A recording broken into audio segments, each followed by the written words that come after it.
Salut à tous, c'est Benki de la Sellerie. Tout simplement, aujourd'hui, on se retrouve pour une vidéo pour vous montrer comment on coud une toile. Là, notamment, c'est un store à banne. Ça peut être une tente ou tout ce qui est à base de toile.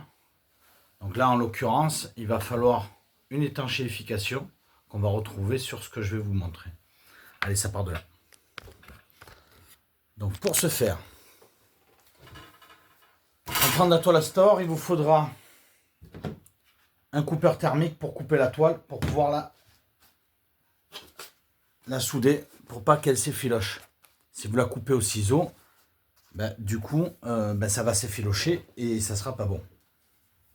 À ce moment-là, si vous la coupez au ciseau, il faudra faire de part et d'autre, il faudra faire un ourlet, une couture d'assemblage basique pour que ça ne se voit pas. Donc la technique que je vais vous montrer aujourd'hui, en fait, en plus de coudre simplement de la toile à store, ça va être surtout d'éviter des plis. Donc d'éviter ça. Donc pour éviter ça, il va falloir que vous utilisiez du double face. Parce que sans double face, en fait, le tissu va travailler et vous allez avoir ça. Voilà. Donc si vous avez d'autres techniques, vous qui me regardez, n'hésitez pas à les laisser dans le commentaire. Moi, en tout cas, c'est ce que j'ai trouvé. Parce que certains professionnels qui font uniquement de la toile à store utilisent des doubles aiguilles et il faut une couture à plat comme celle-là. Comme celle-là.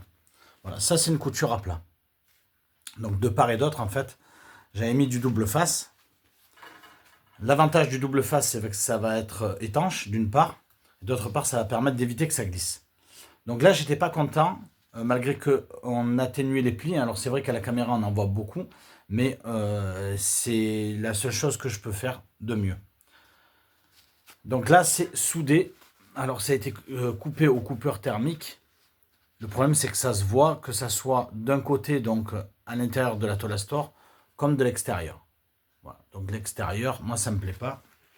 Donc on va procéder, je vais vous montrer comment le faire, notamment sur l'extérieur. Parce que j'ai essayé des deux côtés, et des deux côtés, déjà le travail, il est long, et ça ne me plaît pas, donc j'essaie de faire comme si c'était à l'origine. En tout cas, moi, je trouve que ce travail-là, il est pas mal. Donc là, effectivement, ce côté-là, il a été... Alors, on ne le voit pas forcément bien à la caméra, mais il est rabattu. C'est une couture rabattue. Et de l'autre côté, c'est une couture simple à plat qui a été... Et on le voit, le noir, hein, en fait, ça a été coupé au coupeur thermique. Donc, pour faire ça, il va falloir un morceau donc, de toile. Donc, ce morceau de toile, il ne faut pas qu'il bouge, parce que s'il bouge... vous allez couper pas droit. Donc l'idéal c'est d'avoir des poids. Donc vous mettez les poids de part et d'autre. Il va falloir tirer. Pourquoi? Parce que sinon au fur et à mesure en fait ça va se ressouder. Donc je ne sais pas si j'avais déjà fait une vidéo pour couper de la toile à store avec cet appareil là. Mais c'est assez pratique. Alors là pour les besoins de la caméra je vais commencer de l'autre côté parce que sinon on ne va pas bien voir. Ensuite si vous souhaitez faire des grandes longueurs, alors là c'est très court. Mais sinon, ça, c'est pas mal. Voilà. Donc, vous le trouvez en grande surface. C'est une espèce de double face qui a les deux côtés. Voilà. Pour pouvoir, justement, l'attacher. Parce que dessus, il n'y a pas un mode automatique. Et comme ça, vous pouvez faire de grandes surfaces. Donc, généralement, vous comptez à peu près 4 à 5 secondes. Une fois que ça commence à fumer, vous allez mettre un masque comme celui-ci pour les vapeurs toxiques. Moi, pour les besoins de la caméra, je ne vais pas le faire pour pouvoir vous expliquer comment on fait au fur et à mesure.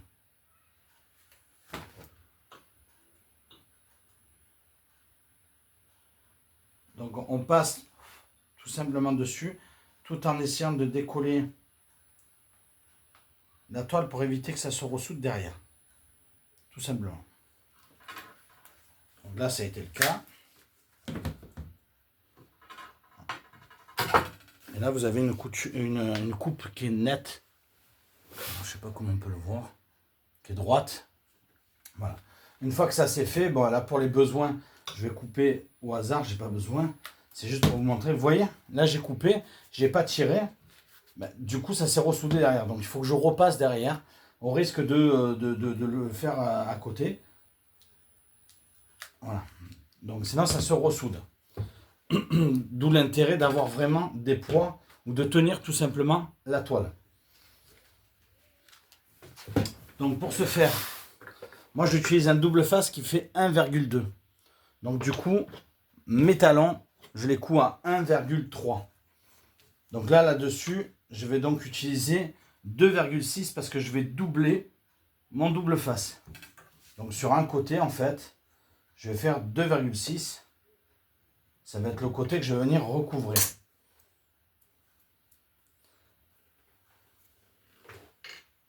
Alors sur ce côté-là, en fait, ce qui va se passer, tac, tac, tac. Donc ça, c'est pas le côté qu'on recouvre. Si, ça, c'est le côté qu'on recouvre. Et on va venir comme ça, paf, comme ça. Donc on pourrait faire une couture d'assemblage et après venir le repiquer dessus, mais ça fait double couture. Et de facto, lorsqu'on va le regarder côté interne, ça va être dégueulasse. Donc pour éviter ça, en fait, on va... Voilà, donc je peux vous montrer, ça peut faire ça par exemple. Voilà. Donc ça fait beaucoup de couture pour rien. Puisque le résultat, en fait, qu'on cherche, il est comme celui-là, de part et d'autre. Donc sur un morceau, en fait, donc sur celui où on n'a pas fait les 2,6, pardon, on va simplement le retourner. On va retourner un côté.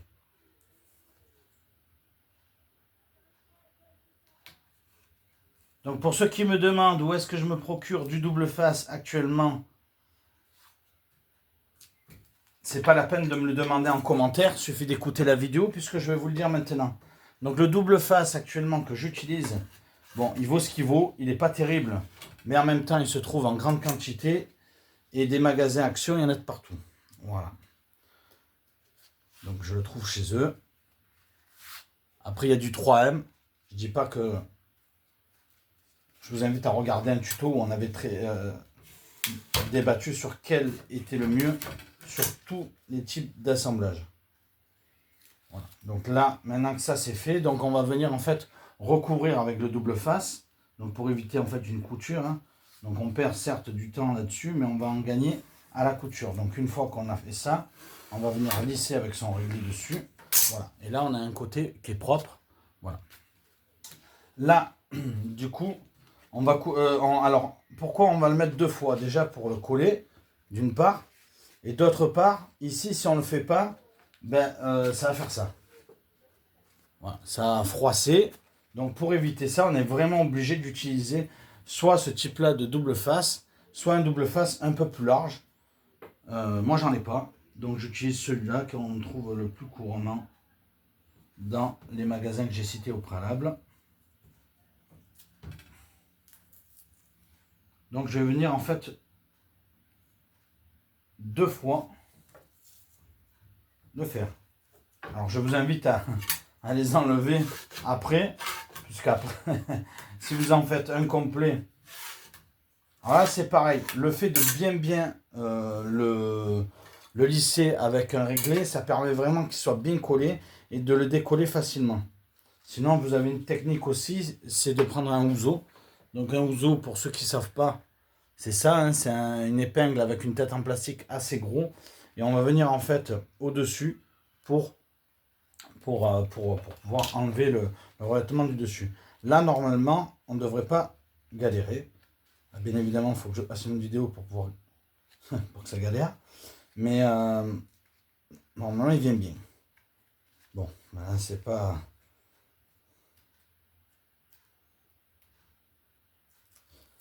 Donc là, il est venu. Et l'autre, il vient pas. Donc bah, là, c'est le cas. Du coup, je vais vous montrer avec celui-là. Donc là, on fait un point avec le ouzo.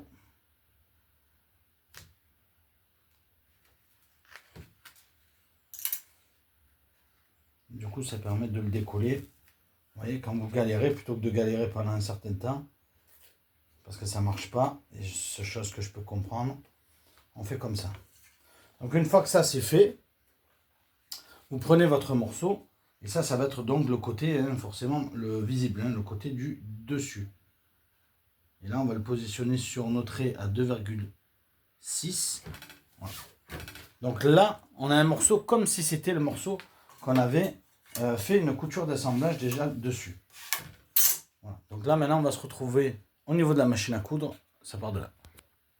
Donc au niveau de la machine à coudre, donc, après avoir vérifié sa canette, hein, forcément, parce que là, ça va être une couture visible.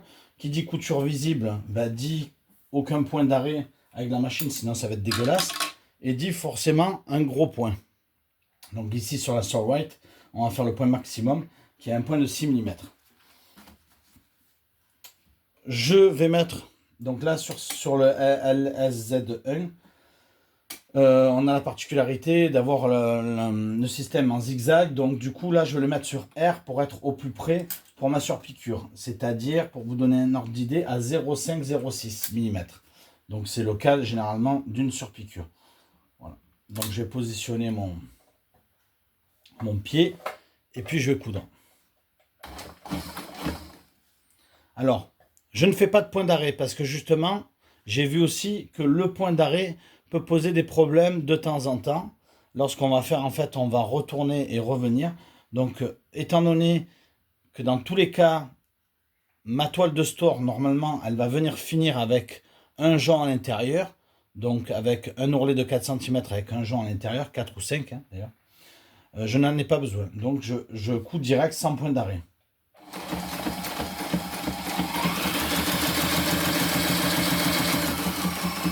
Donc une fois votre point réalisé, donc là c'est pareil, pas de point d'arrêt.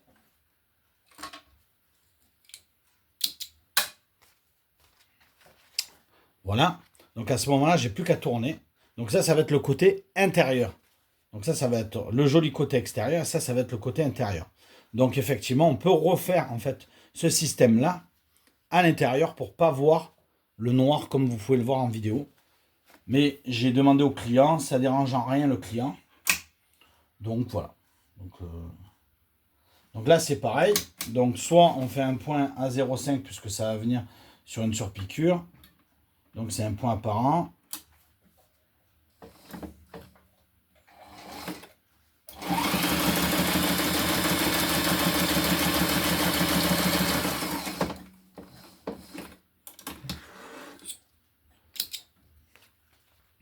Et voilà. Vous n'avez plus qu'à couper vos points. Alors pas trop, hein, parce que sinon ils vont se défaire. Voilà, vous avez ainsi une piqûre d'un côté, une piqûre de l'autre.